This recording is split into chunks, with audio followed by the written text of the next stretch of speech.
Borrando los pecados. En un hadith encontrado en Jami at-Tirmidhi, número 3235, el santo profeta Muhammad, la paz y las bendiciones sean con él, aconsejó 3 acciones que borran los pecados, a saber, caminar hacia las mezquitas para las oraciones en congregación, permanecer en la mezquita después de terminar la oración en congregación, terminar y realizar la ablución en situaciones difíciles. En primer lugar, es ampliamente aceptado que actos como estos solo borran los pecados menores y no los mayores. Los pecados mayores requieren un arrepentimiento sincero. Esto ha sido confirmado en el Sagrado Corán y los hadith del santo profeta Muhammad. La paz y las bendiciones sean con él. Por ejemplo, capítulo 4 An-Nisa, versículo 31. Si evitas los pecados mayores que te están prohibidos, te quitaremos los pecados menores y te admitiremos en una noble entrada al paraíso.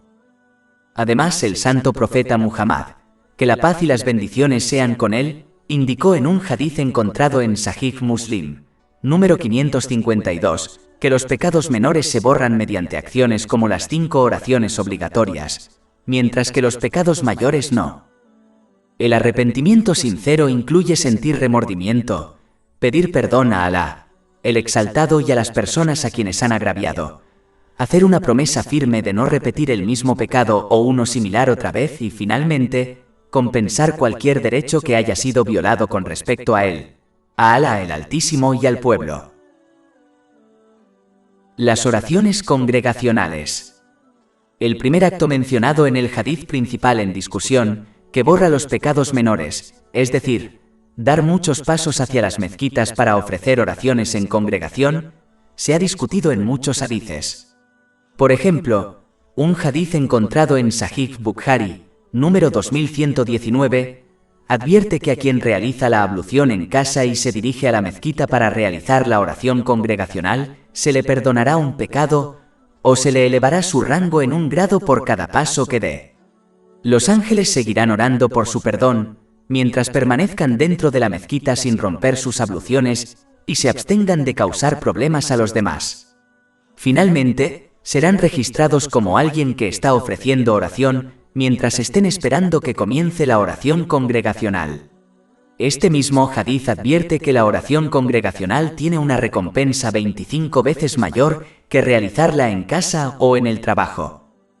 En un hadith encontrado en Sahih Bukhari, número 2891, el santo profeta Muhammad, la paz y las bendiciones sean con él, advirtió que cada paso que uno dé para ofrecer la oración en congregación en una mezquita se registre como caridad. El santo profeta Muhammad, que la paz y las bendiciones sean con él, dio buenas nuevas de una luz completa en el día de la resurrección para aquellos que caminan hacia las mezquitas para las oraciones congregacionales en la oscuridad. Esto se refiere a las oraciones obligatorias de la mañana y de la tarde. Esto se confirma en un hadith encontrado en Sunan Ibn Majah, número 780. Orar en congregación es tan importante que los compañeros, que Alá esté complacido con todos ellos, consideraban hipócrita a quien no asistía regularmente a ella sin una buena razón. Esto se confirma en un hadith encontrado en Sunan An-Nasai, número 850. Habitando las mezquitas. La segunda acción que borra los pecados menores mencionados en el hadith principal es permanecer en la mezquita después de que haya concluido la oración congregacional. Todos son conscientes de la recompensa de una persona que se esfuerza en la guerra santa. El que permanece en la mezquita después de la oración congregacional, esperando la siguiente, se cuenta como aquel que se esfuerza en la guerra santa. Esto se aconseja en un hadith encontrado en Jami at-Tirmidhi, número 51. Quien permanezca en la mezquita debe observar sus etiquetas. Deben ocuparse de buenas acciones, como recitar el Sagrado Corán y evitar causar molestias a los demás. Quien permanezca en la mezquita recitando y estudiando el Sagrado Corán con otros será bendecido con tranquilidad, misericordia, la compañía de los ángeles y, lo mejor de todo, será mencionado por Alá, el exaltado, a los ángeles en los cielos. Esto se confirma en un hadith encontrado en Sahih Muslim, número 6853. Como se mencionó en el último capítulo, el que espera la oración congregacional se registra como aquel que está en oración. Esto se confirma en un hadith encontrado en Sahih Bukhari, número 2119. A aquel cuyo corazón está apegado a las mezquitas de esta manera, se le ha prometido sombra del calor insoportable del día del juicio. Esto ha sido advertido en un hadith encontrado en Sahih Bukhari, número 6806. Permanecer en mezquitas puede ser difícil, especialmente hoy en día, cuando hay tantas distracciones diferentes disponibles. Este acto contradice los deseos de uno de unirse y participar en estas actividades. De ahí que la recompensa de este acto sea tan grande. Capítulo 24 An-Nur, versículos 36-37. Tales nichos están en las casas, es decir, mezquitas, que Alá ha ordenado que se levanten y que su nombre sea mencionado, es decir, alabado en ellas, exaltándolo dentro de ellos por la mañana y por la tarde. Son hombres a quienes ni el comercio ni la venta distraen del recuerdo de Alá y de la realización de la oración y del pago del zaká. Ablución en tiempos de dificultad. La última acción mencionada en el hadith principal en discusión que borra los pecados es la ablución en situaciones difíciles. En muchos hadices se recomienda la ablución para borrar los pecados. Por ejemplo, un hadith que se encuentra en Sahih Muslim, número 577, aconseja que los pecados menores que uno comete se borren con el agua utilizada para la ablución. Realizar la ablución en situaciones difíciles incluye aquellas ocasiones en las que resulta desagradable hacerlo. Por ejemplo, si uno sufre una calamidad. Mantener la paciencia y realizar la ablución y la oración correctamente puede resultar difícil. Capítulo 2 Al-Baqarah, versículo 153. Oh vosotros que habéis creído, buscad ayuda con la paciencia y la oración. Las situaciones difíciles pueden incluir realizar la ablución en temperaturas frías y cuando uno está enfermo. Cualquier cosa difícil realizada para complacer a Alá, Todopoderoso, siempre será recompensada en gran medida. Capítulo 9 en Taubá, versículo 120. Esto se debe a que no se ven afectados por la sed, la fatiga o el hambre por la causa de Alá, sino que está registrado para ellos como una acción justa. Este es un punto importante para recordar, ya que inspirará a uno a realizar siempre obras de rectitud, sin importar cuán difíciles puedan ser. Subiendo rangos. El principal hadith en discusión también aconseja 3 acciones que elevan el rango de un musulmán: dar comida a otros, especialmente a los pobres, decir palabras amables a los demás y ofrecer la oración nocturna voluntaria. Aquellos que realicen estas acciones por la causa de Alá, Todopoderoso, serán bendecidos con una hermosa cámara especial en el paraíso.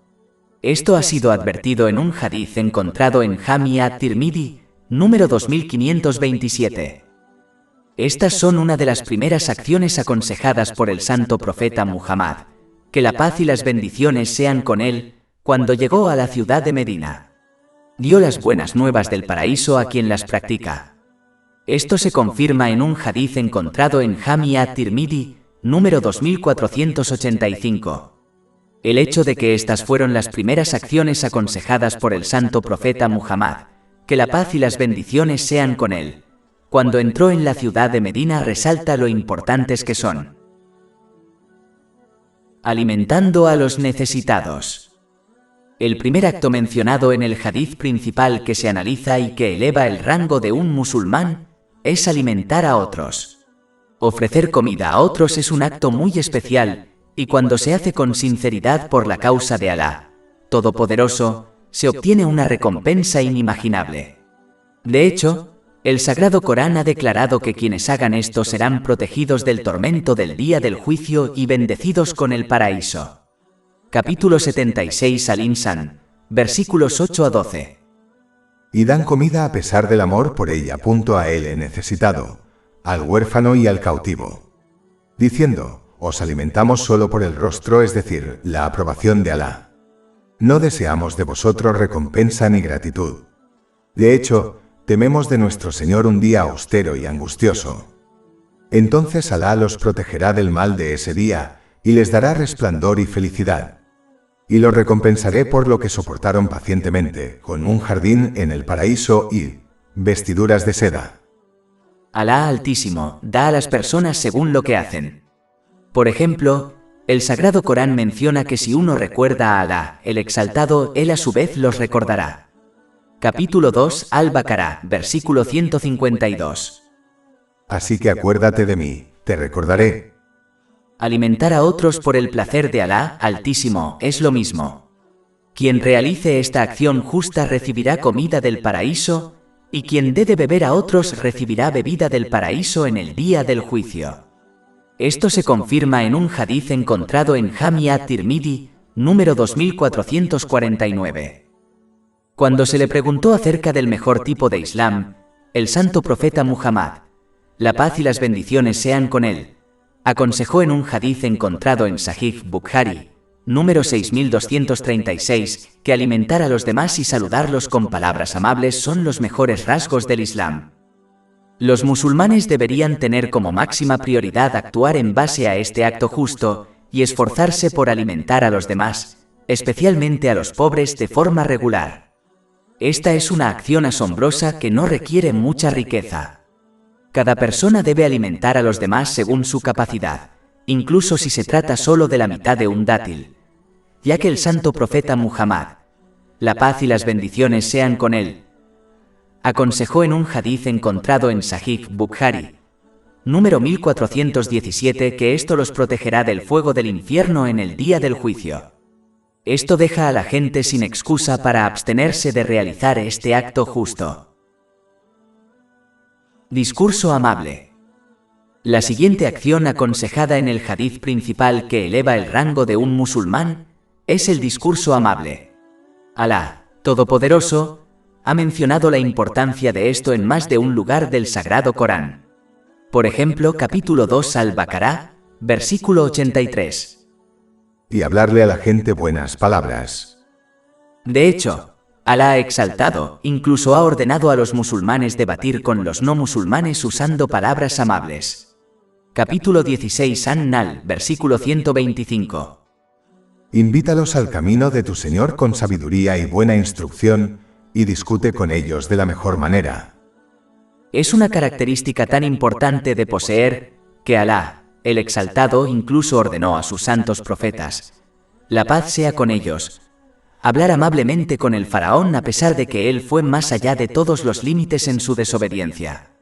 Capítulo 20 Ta'a, versículo 44. Y háblale con palabras amables para que tal vez se acuerde o tema a Alá. Esto muestra claramente que uno siempre debe hablar amablemente con los demás, ya que ninguna persona con la que hable será tan mala como el faraón. Si Alá, Todopoderoso, ordenó que se hablara amablemente con el faraón, ¿puede uno imaginar con qué amabilidad debería hablar la gente con los musulmanes? Esto también demuestra que uno debe hablar amablemente con todos, independientemente de su fe. Uno debe adoptar el simple pero profundo consejo del santo profeta Muhammad, que la paz y las bendiciones sean con él, que se menciona en un hadith encontrado en Sahih Muslim, número 176. Aconsejó a los musulmanes hablar bien o permanecer en silencio. Una parte del buen discurso es difundir el saludo islámico de paz entre los demás. Este saludo debe extenderse a todos los musulmanes, incluso si no los conocemos.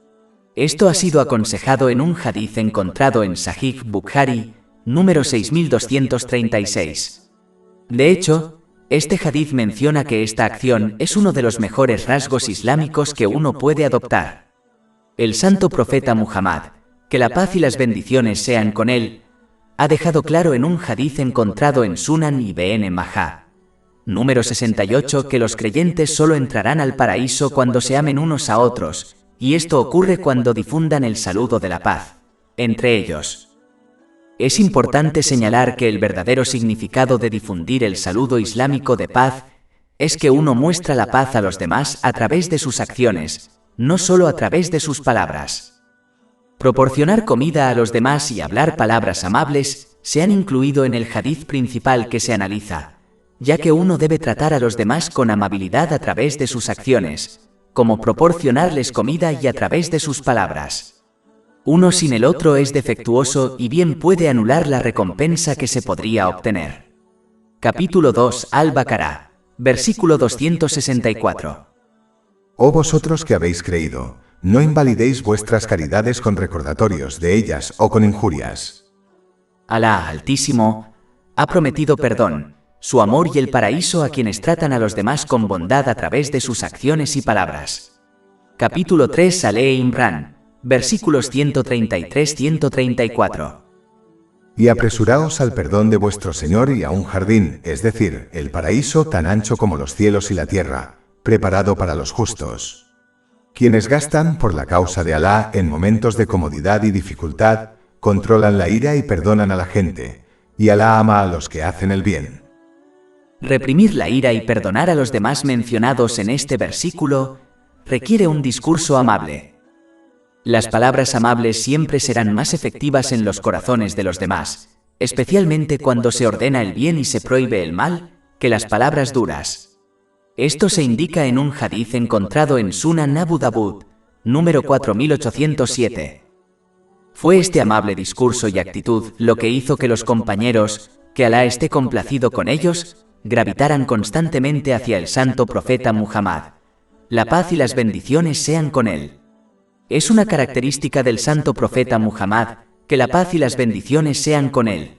Alá, exaltado, resaltada específicamente en el Sagrado Corán. Capítulo 3 Al-Imran, versículo 159. Así que, por misericordia de Alá, oh Muhammad, fuiste indulgente con ellos. Y si hubieras sido grosero de palabra y duro de corazón, se habrían desbandado de ti. Por lo tanto, es vital que los musulmanes adopten esta característica y traten a los demás como desean ser tratados a través de sus acciones y palabras. La oración nocturna voluntaria. La última acción mencionada en el hadith principal que eleva el rango de un musulmán es ofrecer la oración nocturna voluntaria. El culto nocturno demuestra la sinceridad de uno hacia Alá, el exaltado, ya que ningún otro ojo lo observa. Ofrecerlo es un medio para tener una conversación íntima con Alá, el Altísimo. Y es una señal de nuestro servicio a Él. Tiene innumerables virtudes, por ejemplo, un hadith encontrado en Sunan an-Nasai, número 1614, declara que es la mejor oración voluntaria. Nadie tendrá un rango más alto en el día del juicio o en el paraíso que el santo profeta Muhammad. La paz y las bendiciones sean con él. Y este rango ha estado directamente relacionado con la oración nocturna voluntaria. Esto muestra que aquellos que establezcan la oración voluntaria nocturna serán bendecidos con los rangos más altos en ambos mundos. Capítulo 17 Al-Isra, versículo 79. Y desde parte de la noche, reza con ella, es decir, recitación del Corán como adoración adicional para ti. Se espera que tu Señor te resucite a una estación alabada. Un hadith encontrado en Jami at-Tirmidhi, número 3579, advierte que un musulmán está más cerca de Alá, el exaltado, en la última parte de la noche. Por lo tanto, uno puede obtener innumerables bendiciones si recuerda a Alá, el Altísimo, en este momento. Todos los musulmanes desean que sus súplicas sean respondidas y sus necesidades satisfechas. Por lo tanto, deben esforzarse por ofrecer la oración nocturna voluntaria, ya que un hadith que se encuentra en Sahih Muslim, número 1770, advierte que hay una hora especial cada noche en la que las buenas súplicas siempre son respondidas. Establecer la oración nocturna voluntaria es una excelente manera de evitar cometer pecados. Ayuda a la persona a mantenerse alejada de reuniones sociales inútiles y la protege de muchas enfermedades físicas. Esto ha sido advertido en un hadith encontrado en Jami at-Tirmidhi, número 3549. Uno debe prepararse para la oración nocturna voluntaria no comiendo ni bebiendo en exceso, especialmente antes de acostarse, ya que induce a la pereza. No hay que cansarse innecesariamente durante el día. Una siesta corta durante el día puede ayudar con esto. Finalmente, uno debe evitar los pecados y esforzarse por obedecer a Alá, el Altísimo cumpliendo sus órdenes, absteniéndose de sus prohibiciones y enfrentando el destino con paciencia, ya que a los obedientes les resulta más fácil ofrecer la oración nocturna voluntaria. Más de 400 libros electrónicos, audiolibros, infografías, podcasts y blogs gratuitos disponibles en nuestro sitio web www.shakepod.com.